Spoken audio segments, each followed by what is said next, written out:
We've told you a whole lot of stuff today about what's wrong. Now we're going to spend some time on some things you can do about it, something in particular. Beverly Eckman is an educator, an author, and a nationally known speaker with so many awards and honors there's simply not enough time today to mention them all. She's the executive director of the National Education Consortium and has served as a speechwriter for such diverse organizations as the U.S. Department of Justice and the Voice of America. Her expertise, her passion, is in saving our children from mind engineering in the public classrooms. But she comes to us today with a very special purpose. Beverly has become a recognized expert on how to counter group manipulation tactics. In fact, she has a day-long seminar on the subject, and she's got a catalog back, or a manual back there that will give you a lot of those details. Now, what you may ask, does group manipulation have to do with sustainable development? Well, I think we've already learned that today. It has everything to do with it. You see, one can't transform the United States of America away from liberty to totalitarianism with using Robert's Rules of Orders. The gameplay today in almost every public meeting, from local councils to congressional committee meetings, is consensus. A professional facilitator is used to herd the group to a predetermined outcome. Consensus is their secret weapon, and Beverly knows how to mess it up. Today, she joins us to give a quick one-hour overview of her tactics. Beverly Eckman.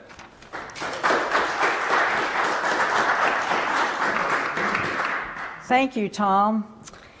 Well, you ready to fight after that last presentation? How many of you have had the demoralizing experience of being labeled a troublemaker as soon as you question or raise an objection to a policy, regulation, proposal, or teaching method? Quite a few of you, I see. Okay. Well, being seen as uncooperative is a no-no, as you've probably figured out. Sometimes you may even wind up in an out-and-out confrontation when all you meant to do was inject a different viewpoint. Unfortunately, most laypersons, and sometimes even legislators, don't realize they're dealing with well-trained provocateurs the minute they set foot in a room with folks who are chairing a meeting. These chairpersons may pretend to be just facilitators and moderators of a discussion, but they're not. To have your view heard and taken seriously, you must know first how to recognize psychological manipulation and work around it.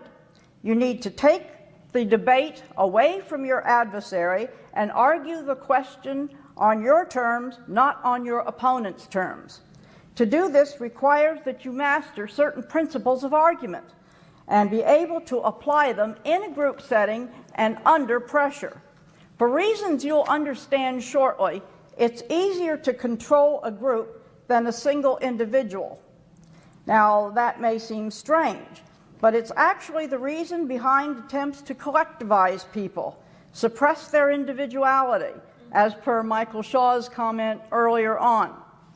Unethical facilitators, like the ones with an ulterior motive, will try to maneuver you first into a group setting, and that's your first giveaway that you're dealing with a pro. Or, as I'll be using the term here, a provocateur, a change agent, an agitator, but basically a provocateur. The group is used by this provocateur to help combat any potential adversary by isolating you, ridiculing you, ostracizing you, and finally overwhelming you. Attorneys, media commentators, and journalists are among the few who get the training that I'm going to give you. Most of us are caught up in the idea that there's always strength in numbers and that that's the best way to get through to an adversary via a one-on-one discussion. Both are true only if people are honestly debating the issue as equals. But it's not true if the debate is dishonest. If a provocateur can generate a mob mentality and get it to work for him, well, he has control of the agenda. And that's rule number 2.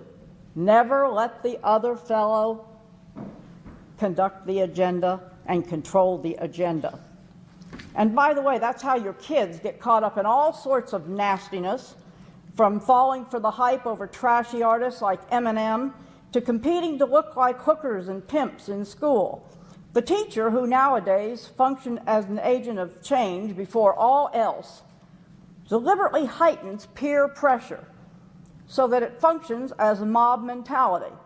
Once that occurs, ideas can be planted that go against 2,000 years of civilization. Both children and adults will accept them for no other reason than that it's fashionable. Of course, children are typically undiscerning and have no experience with hardcore manipulation tactics. Too many parents today have been convinced by experts that authoritarianism and individualism are bad. After nearly 45 years of this nonsense, most of us are ill-equipped to stand up for our principles, much less teach our kids how to do so. We fear being censured and insulted. When we feel cornered, we may sound hysterical, raise our voices, and ensure our doom. The key to remember is that the provocateur gets the group to do the dirty work for him.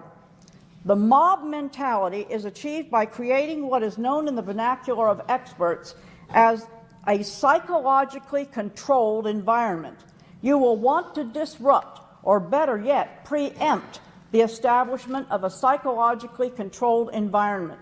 Failing that, you'll need to understand the strategies and techniques that a provocateur uses to assure the outcome he or she wants, so that you can counter these techniques as you go and get others in the group to help you, whether they understand what you're doing or not. In other words, you have to beat the provocateur at his or her own game. So, the first principles you need to be clear about to mount an effective campaign that will neutralize the provocateur's consensus-building strategies are: it's easier to control a group than to control a single individual. Never let the other fellow control the debate or agenda. And watch out for the psychologically controlled environment. These are the core principles of controlling a discussion. The rest of the principles we will take up may appear at first glance to apply only to physical wars, but they're key to any kind of battle, including psychological warfare. Let's examine some of the strategic principles from an ancient Chinese text, The Art of War, thought to have been written about 476 BC. This little book has received renewed attention since 9/11, but few recognize it as the principles of psych war. An army cannot be run according to the rules of etiquette. Those skilled in war subdue the enemy without battle. Deception and surprise are two key principles of battle.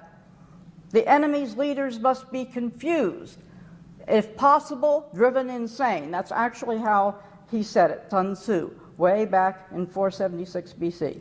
From just these four principles, you can see that demoralization of the enemy was a high priority even back then.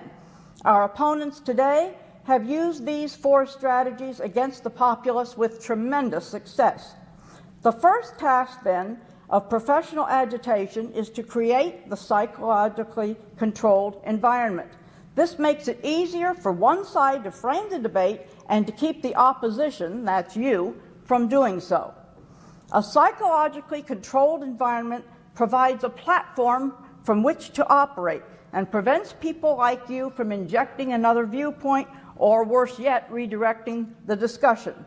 The consensus generated from such a forum typically is taken to your legislators and presented as what the community really wants. This sets up a kind of mass neurosis because people like you know the consensus isn't true. Yet the lie is presented by reputable sources that are believed. This leads to a psychological condition known as cognitive dissonance, meaning an irreconcilable conflict has been set up. As people become uncomfortable, you see, they vacillate. They lose their frame of reference, become alienated. An alienated electorate, particularly if it's the backbone of a community, helps the provocateur because it effectively gets the primary resistance out of the way. Another take on this game